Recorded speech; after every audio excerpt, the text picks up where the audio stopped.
Pois bem, estamos começando a segunda parte do nosso seminário.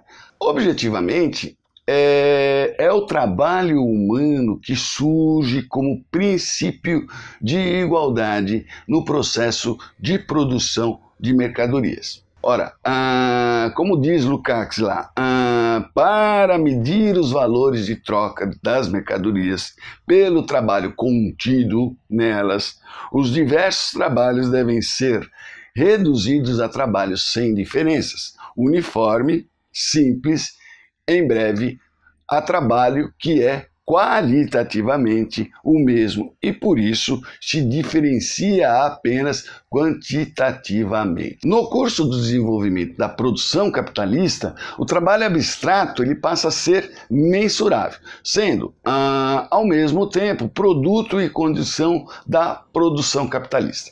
E mais, há uma racionalização que elimina do trabalhador as propriedades qualitativas, humanas e individuais. E veja bem, à medida que ela se intensifica, a base de cálculo racional passa a ser a quantidade de trabalho objetivamente calculável. Por isso, Marx e Lukács tomam como princípio a racionalização fundada no cálculo. Sob esse ponto de vista, duas modificações ocorrem sobre o sujeito e o objeto do processo econômico. A primeira, o rompimento com a unidade orgânica de produtos acabados. O segundo, a fragmentação do objeto de produção implica na fragmentação do sujeito. A primeira se dá especificamente no âmbito da produção, ou seja, a racionalização por cálculo elimina a estrutura orgânica do processo de trabalho, cuja unidade de produção, a mercadoria, não coincide mais com o valor de uso. Perde-se, assim, sob o ponto de vista do trabalhador, nas manipulações parciais, a noção de tempo. A mercadoria em si passa a ser um conjunto de manipulações parciais e medida por um conjunto de manipulações parciais de tempo, ou seja, temporais. A segunda, como consequência da primeira, o ser humano, ao ser inserido no processo de produção, como parte da manipulação da mercadoria, é incorporado como parte mecanizada do sistema. Note isso. E passa a ter uma atividade contemplativa diante de todo o processo. Ora, desse modo, o ser humano não é mais humano, senão uma referência temporal de todo o processo, fragmentado, mecânico, cuja personalidade não se projeta como senhor de suas ações, mas apenas como um servo débil acerca de tudo que ocorre com a sua própria existência. Entretanto, cabe ressaltar, Lukács chama a atenção e entende que toda essa estrutura orgânica da produção industrial não poderia ser o que é se não fosse um espelho da própria estrutura social capitalista.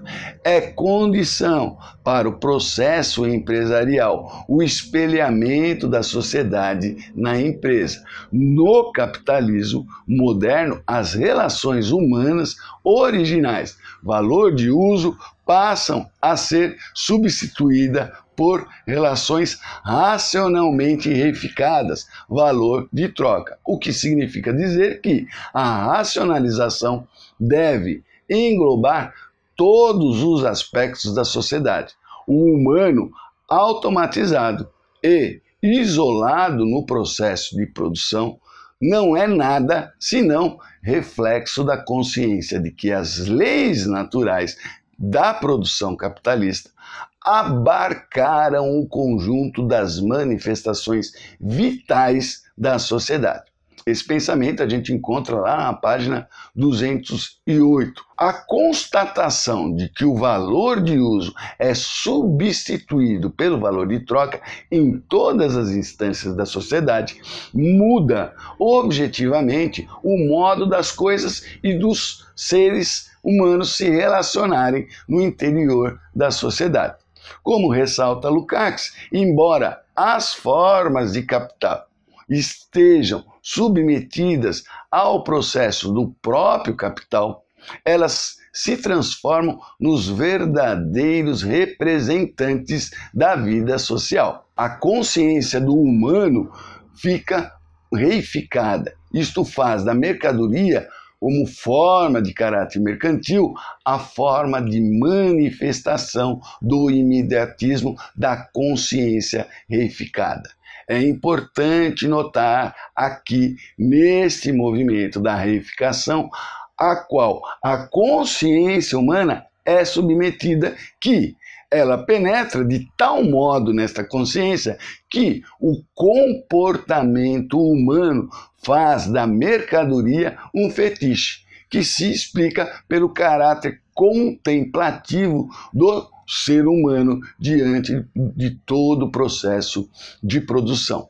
Para a sociedade, entretanto, o problema repousa em como ela irá se configurar em torno dessa estrutura de reificação. Na verdade, quanto mais se desenvolve o processo industrial, mais se intensifica essa estrutura. Desse modo, acumula-se no processo o imediatismo do trabalhador, cada vez mais racionalizado, produzindo e reproduzindo, assim, mais especialistas, que se tornam os portadores daquela estrutura, seguindo por conta própria a tendência e a lógica da sua especialidade, por princípio e qualitativamente, como propôs inicialmente Lukács lá na parte da página 229. Essa tendência ao desenvolvimento, embora independente das outras funções parciais,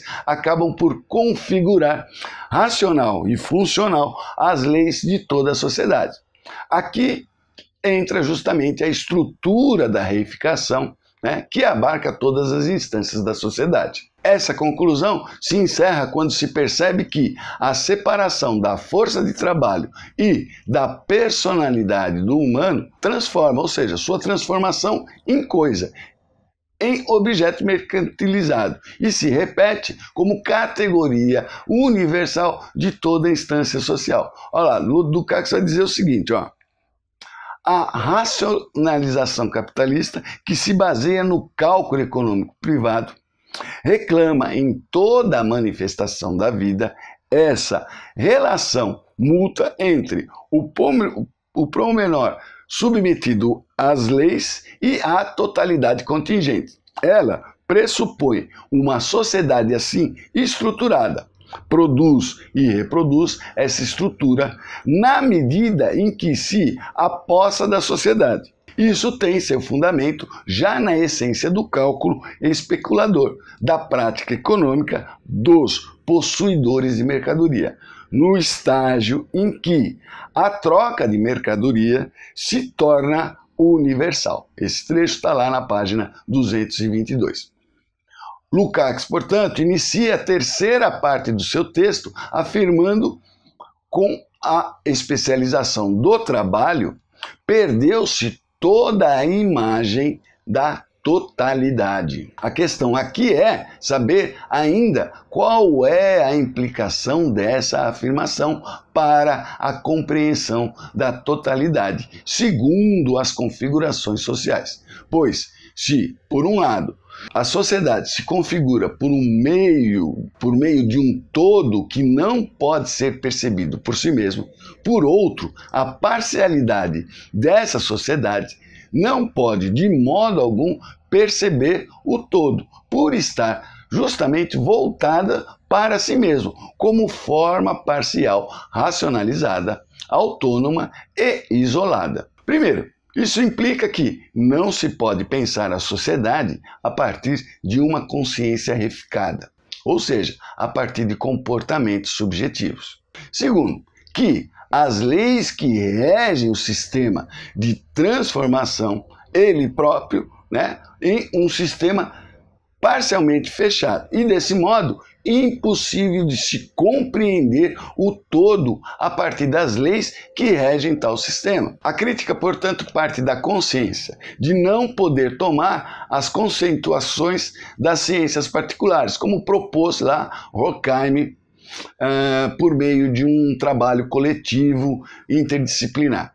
E por quê? Pois na medida em que a conceituação formalista das ciências particulares torna-se para a filosofia um substrato imutável e afasta-se definitivamente de toda a possibilidade de revelar a reificação que está na base desta forma, desse formalismo. O mundo reificado aparece doravante de maneira definitiva e se exprime filosoficamente, elevando a uma segunda potência, ou seja, no exame crítico como um único mundo possível, conceitualmente, e acessível e compreensível, que é dado a nós, os seres humanos. Isto significa dizer que a lógica da reificação age nas três dimensões sociais: do humano, o trabalho, o cultural e o político. E esta lógica, claro, vai ficar para um outro momento, ok? Agradeço a presença de vocês, agradeço por você estar assistindo a esse seminário. Eu sou o professor Porfírio e você está no mundo da filosofia. Até mais, pessoal!